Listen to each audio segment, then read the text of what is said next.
Alhamdulillah. Selamat pagi. Teman-teman, pagi ini kita belajar tentang perencanaan pengendalian produksi, case pada industri kecil menengah ya. Sebagaimana kita ketahui bahwa industri kecil menengah itu ditandai dengan sistem manajemen yang masih sederhana, boleh dikatakan biasanya berbasis keluarga. Jadi tentang sistem industrinya belum terbahas, biasanya ciri-cirinya gitu. Nah, dalam perencanaan pengendalian produk ini, kompetensi yang kita akan pelajari bahwa paling tidak mahasiswa memahami pengembangan sistem pengendalian produksi dan umpan balik informasi perkembangan produksi. Untuk memahami ini tidak bisa tidak kalian harus set in, datang ke industri kecil menengah. Pengembangan sistem pengendalian produksi itu yang seperti apa? Itu harus kalian tanyakan. Ya, tolong ditulis. Pengembangan sistem, sebelum kalian tahu pengembangan sistem, berarti kalian harus tahu sistem pengendalian produksinya seperti apa. Contohnya yang diambil oleh Mas Adit adalah di industri kecil menengah satu top di mana? Di mana? Sukomoro. Sudah ke sana Mas ya? Ya sudah. Yang kamu lihat di sana prosesnya kurang lebihnya seperti apa? Gambaran bahan mentahnya apa? Terus prosesnya seperti apa? Mungkin bisa diceritakan 5M1T-nya. Terserah monggo. Kira-kira Mas Mustafa? Waktu saya ke sana itu saya pas melihat waktu pembikinannya. Ya. Ya, bahan-bahannya itu ada bulu kayu, dan untuk talinya itu juga ada. Dan proses pembikinannya juga manual pakai. Ya. Sistemnya juga masih sistem kekeluargaan, artinya boleh dimitrakan bakulan gitu ya. Ya. Terus kendala di situ katanya juga ada masalah kaitannya bahan baku yang proses pengeringannya itu menimbulkan bau ya. Iya Pak. Itu seperti apa sih baunya? Ini ya kayak itu dari bulunya itu, bulu hewannya itu. Sangat mengganggu ya. Iya. Selama ini kalau kamu bertanya untuk pengendaliannya pada proses pengeringannya itu gimana? Kan musim hujan. Apakah ada alat? Mungkin bisa di waktu itu sih alatnya kayak pemanas gitu Pak, kayak lampu oven gitu. Karena juga ternyata banyak yang masih ditaruh di pinggir-pinggir sawah, ladang, jalan, itu sangat mengganggu. Ya sih, itu boleh dikatakan berarti itu kan perlu sistem pengendalian. Bagaimana dalam membuat proses bahan baku itu tidak menimbulkan dampak lingkungan. Oke, dan umpan balik informasi perkembangan produksi itu tugas kalian di lapang. Itu kalian juga harus banyak wawancara ya, punya catatan, bukan ada HP, boleh direkam wawancaranya dengan Pak siapa. Karena nanti ketika kalian memahami permasalahan-permasalahan di lapang, maka kalian harus bisa menguasai penyelesaian soal-soal yang berkaitan dengan perencanaan dan pengendalian produksi. Ya, semua hal yang berhubungan dengan perencanaan, pengendalian, produksi, teknis itu kan tetap 5M1T. Masih ingat 5M1T Kak Alga? Tolong jelaskan yang dalam perencanaan 5M1T itu meliputi apa aja? 5M1T itu metode. Ya, satu. Man, mesin, money, material. Yang T-nya apa ya? Yang T-nya kita. Berarti menggambarkan materialnya. Kalau case kemarin kita set in ke UKM satu kop, materialnya meliputi apa saja tadi? Bulu apa ini? Bulu kuduk kok bulu. Dia bulu apa Mas Adit? Bulu berapa tadi Adit? Angsa juga di sini. Angsa, mentok, ayam. Dia punya mitra atau berternak? Ada mitranya juga. Nah itu yang paling kan kalian punya catatan-catatan itu dulu ya, sudah tahu perencanaannya apa semacam. Jadi ini juga catatan yang kalian harus bisa mengetahui. Berarti ketika muncul kendala material itu kan sekarang mentok itu kalau tiap hari dicabutin dulunya kira-kira gimana Mas? Bisa stres itu mentoknya. Jadi perencanaan produksinya harus tepat. Kalau kapasitas produksi yang kalian survei misalnya shuttle cock dalam 1 bulan berapa unit, kan juga harus kebutuhan berapa, harus tahu kan? Satu meter berapa. Jadi aktivitas untuk menetapkan produk yang diproduksi, jumlah yang dibutuhkan, kapan produksi tersebut. Ini masalah-masalah standar aja ya. Jadi kalian bisa dengan pendekatan dengan 5M 1T tetap. What, when, why, where, who. Jadi pertanyaan itu perencanaan produksi meliputi itu. Dan perencanaan produksi pasti harus diikuti pengendaliannya. Ya. Jadi pengendaliannya apa? Itu aktivitas yang menetapkan kemampuan sumber-sumber yang bisa dalam sebuah perencanaan. Jadi itu ya. Jadi kalau kemampuan produksi berjalan sesuai rencana, berarti itu proses produksinya dikatakan apa? Berhasil, sukses. Kalau misalnya tidak sesuai rencana, maka gagal. Nah, sebagai industri sistem, kalian harus tahu kegagalannya di proses mana, harus detail. Kan di perusahaan itu kalian pasti ada bidang yang menangani bahan baku, terus ada yang produksi, bahkan ada yang membuat standar minimalnya seperti apa, ya kan? Jadi kegagalannya di mana? Biasanya kegagalannya di mana?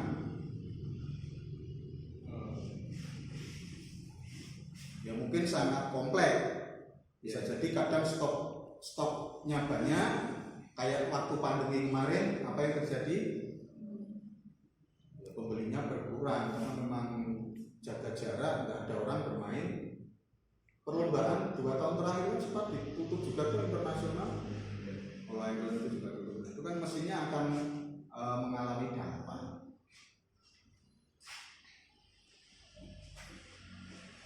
Jadi standar saja bahwa tujuan utama dalam proses perencanaan pengendalian seperti itu. Nah, kalau kata dasarnya kira-kira apa itu?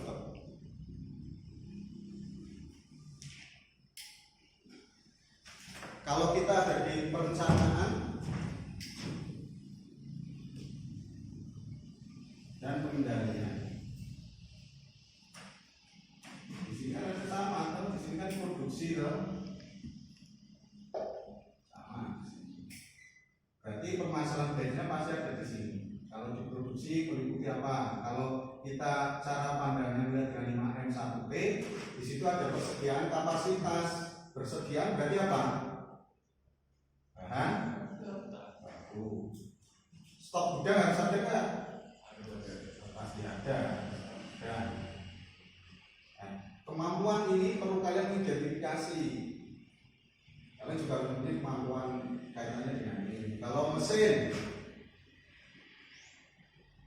kita juga harus menjaga tuh kapasitas produksinya per hari.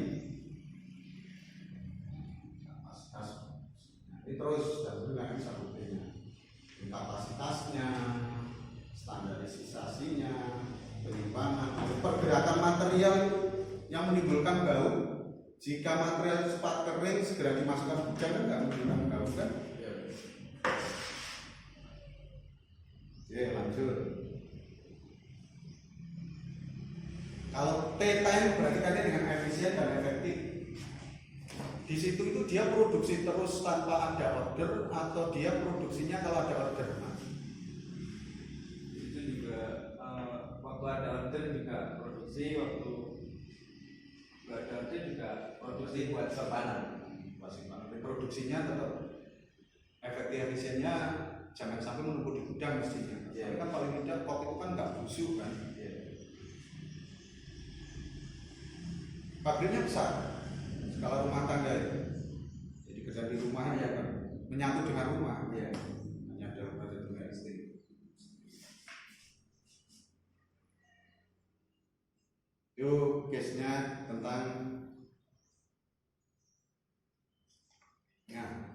kaitannya dengan kegiatan perencanaan dan dengan produksi. Kalau di didetailkan kurang lebih juga seperti ini. Pertama yang harus kita tahu tentang KPRD meliputi kegiatannya. Misalnya kalian disuruh identifikasikan macam-macam kegiatan perencanaan dan pengendalian produksi apa aja. Misalnya dengan peramalan. Kuantitas itu apa sih? Jumlah. Nah, ini kapasitas produksi tadi. Ini kan permintaan. Berarti dia stok untuk memang pemenuhan order. Perencanaan pembelian, pengadaan jenis, jumlah dan waktu. Ini harus punya data. Nanti akan saya berikan tabelnya.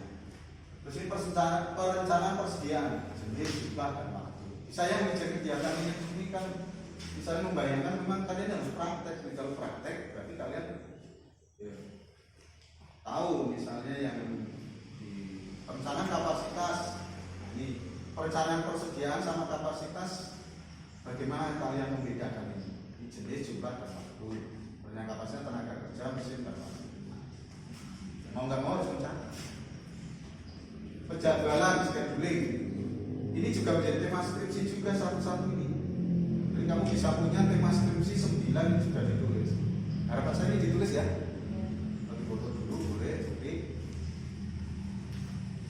kalau mau satu di berapa foto ini mbak? Nah, foto masih. Materi di foto silakan screenshot. Ini juga bisa untuk judul skripsi tema skripsi ini aja enggak apa-apa. Penjadwalannya produksi tenaga kerja seperti apa, atau penjaminan kualitas, monitoring aktivitas produksi, penjagaan produksi apa. Oke ya. Jadi aktivitas dalam penjagaan produksi berikut ini. Kalau kemarin kalau nggak salah KALGA ini survei di unit produksinya Makarti tentang Marasake ya. Marasake itu apa, Kak? Marasake itu Produksinya dari bahan baku kedelai ya? Ya. Bisa ceritakan awal muasalnya setahu Anda. Di Marasake itu usaha dari Pak Kiai Tanjung. Marasake itu Usaha dari Bapak Kiai Tanjung. Prihatin dengan Pak Prihatin dengan petani kedelai. Prihatin dengan petani kedelai. Harga kedelai cenderung anjlok. Karena kedelai cenderung anjlok, akhirnya untuk meningkatkan pendapatan petani, maka kedelai diproses menjadi pupuk instan dan diberi nama Marasake. Oh ya, bagus. Jadi memang itu salah satu sudah pernah ke sana ya? Iya. Ya, jadi di sana bahan baku yang ada meliputi kedelai. Ada campuran yang lain dalam. Ada. Ya, jadi adapun ini termasuk rahasianya pabrik. Ya. Karena ini kan palingnya di proses produksinya dijadikan bubuk ya. Ya. Mungkin ada pertanyaan? Bagaimana? Ya Pak, bertanya Pak. Ya, silakan Mas Adit. Bagaimana Cara kita mengidentifikasi karakteristik proses dalam UKM kecil. Oke, bagus. Jadi ini yang tadi kalau masih ingat tujuan dalam proses perencanaan pengendalian produksi, kita sebagaimana kita ketahui bahwa hal yang perlu kita adalah kegiatan-kegiatannya itu tadi meliputi berapa? 9 atau 10? Nah, jadi ya harus dibuat tabel atau ini dikatakan dengan check sheet juga boleh, tabel karakteristik proses bisa diidentifikasi meliputi ini. Pemikirannya dasar tetap kunci 5M1T. Ya kita harus baik ini yang kemarin mahasiswa saya PKL di Cyclepop dan KM Marasake, kita ketahui kurang lebihnya mungkin ini kita buat tabel dengan 1, 2, 3, 4, 5, 6 kolom. Ini contoh saja. Di sini sini kita bisa menulis kolom pertama job shop. Apa itu job shop? Kira-kira? Ya, kegiatannya dan pekerjaan kegiatan di toko itu meliputi apa aja? Bed, flow. Itu aliran, sebenarnya aliran dalam setiap proses. Ada dibagi dua, ada yang proses kecil ini line flow-nya dan proses besar. Kontinunya seperti apa? Misalnya untuk karakteristik proses agar kita bisa mengendalikan satu kok kelebihannya apa, ini pasti ada identifikasi proses di situ. Karena tujuannya yang diharapkan kualitasnya tinggi, sama, biaya bersaing, biaya rendah. Mungkin kalau musim hujan ini pengeringan bahan baku menjadi panjang kan? Ya. Biayanya kira-kira gimana? Itulah makanya mungkin diupayakan ada mesin. Setahu saya itu dijeber di pinggir jalan. Itu bisa contoh seperti ini ya Mas. Ya bisa karakteristik proses dengan kegiatan itu meliputi apa saja. Berapa menitnya? Yang keempat, nah saya menjelaskan dataran atasnya ya, keluasan. Nah, sistem manufaktur ini ada mata kuliah tersendiri. Nanti akan didalami dalam mata kuliah ini. Jadi dalam perencanaan pengendalian produksi ini klasifikasi sistem manufakturnya tentu bisa dilihat dengan layout. Mesti ada perbedaan kan? Ciri UKM layout pabriknya pasti menyatu dengan rumahnya. Ya kan? Kalau pabrik yang secara umum Anda ketahui, pabrik itu mesti layout pabrik kan. Di situ nggak ada orang nginep, nggak ada orang bekerja, yang ada di situ ada orang bekerja. 3 shift. Nah, pabrik itu harus beroperasi 24 jam. Jadi masih ada karyawan pulang. Layoutnya ya Pak. Nah, kalau secara sederhananya begitu ya membedakan antara fixed possession layoutnya, proses layout, produk flow layoutnya, ini yang membedakan. Kalau kamu misalnya mau menganalisa layout, kamu memandang bahwa layoutnya UKM itu lebih efektif dan efisien. Kamu buktikan dengan sebuah teori, itu bisa dihitung dengan persentase. Begini, maksudnya begini. Sebuah UKM dengan modal 500 juta, kok dia dapat penghasilan 2 juta, sedangkan pabrik besar dengan modal 500 miliar, berarti kan lebih kapasitasnya kan lebih produktifnya lebih tinggi UKM atau pabrik? Benar. Logikanya begini. Yang UKM modal berapa? 1 juta. Untung 2 juta. Berapa persen modal 1 juta? Kalau untung 100%, untungan dari produk 100%. Nah, kalau misalnya pabrik modalnya 1 T, untungnya cuma 500 M atau setengah T. Ini berapa persen untungannya berarti? Cuma 50%. Berarti kan ini lebih, nah kasarannya gitu ya, bukan pabrik gede meskipun belum tentu. Kalau kita melihat apa? Misalnya dia dikasih modal 1 T, berarti dia akan 2 triliun kan? Hanya masalahnya jadi UKM ini, nah pesan bahwa UKM ini akan menjadikan kekuatan bagi sebuah negara atas pendapatan per kapita. Banyak negara-negara yang didukung oleh kemampuan UKM, akhirnya negara itu bisa menjadi negara. Bukan karena pabrik manufakturnya yang besar. Harusnya Indonesia pemerhati ini akan lebih fokus di global. Gajah itu akan roboh oleh semut. Jadi kalau kita mengelola UKM kecil-kecil itu akan lebih baik daripada proses pabrikan. Ini salah satu tipe-tipe tata letak. Nah itu Grover. Nah ini ada teori begini nih misalnya. Nah, ini kalian bisa menemukan ini dengan MRS, manajemen rekayasa sistem fasilitas. Nanti akan kuliah di situ. Nah itu makanya kalian bisa mengedit bagaimana cara mengevaluasi layout. Di skripsi kakak-kakak kalian ada yang merevisi layout ruang makan ngantri. Coba kalian analisa dengan teorinya.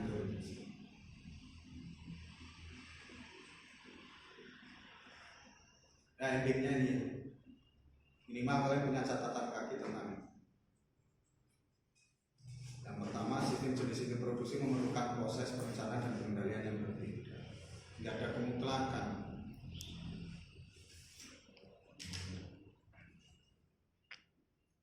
Setiap jenis manufaktur mempunyai kelebihan dan kekurangan. Jelas. Jadi tidak berpuas diri. Perencanaan dan pengendalian produksi bertujuan agar aktivitas produksi berjalan efektif dan efisien. Sistem manufaktur mempunyai pengertian yang lebih luas daripada sistem produksi.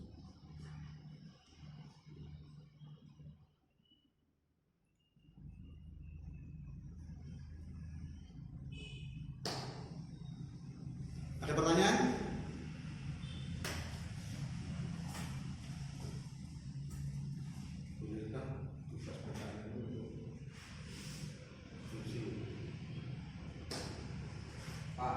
Ya. Kalau tugas PKL ini buat skripsi gimana Pak? Nah, bagus itu, malah kamu bisa efektif efisien. Jadi kamu harus dari awal dengan perencanaan yang baik. PKL itu kan waktunya cuma 30 hari. Paling tidak kamu dari 9 kegiatan tadi kalian buat apa? List pertanyaan. Jadi kalian nggak usah 2 kali bekerja. PKL selesai, skripsi selesai. Boleh, tapi lainnya ini ya. Jadi karena tadi kan ada bahwa perencanaan sama pengendalian pasti akan berbeda. Dan pasti ada hal yang kurang sesuai. Dalam proses pasti ada hal yang kurang sesuai. Makanya perlu perencanaan dan pengendalian. Paling nggak ya, misalnya contoh peramalan jumlahnya itu seperti apa? Dalam setahun berapa sih Pak permintaannya? Dia itu jual sendiri atau titipin toko, kemitraan atau langsung dibeli, kan harus tahu itu. Yang kasihan itu produksi terus dititipin toko. Betul-betul akan lebih baik jika dia produksi kemudian sudah dibeli oleh konsumen atau buyer. Kan gitu. Biasanya yang kalian harus tahu itu penjadwalan produksi dan tenaga.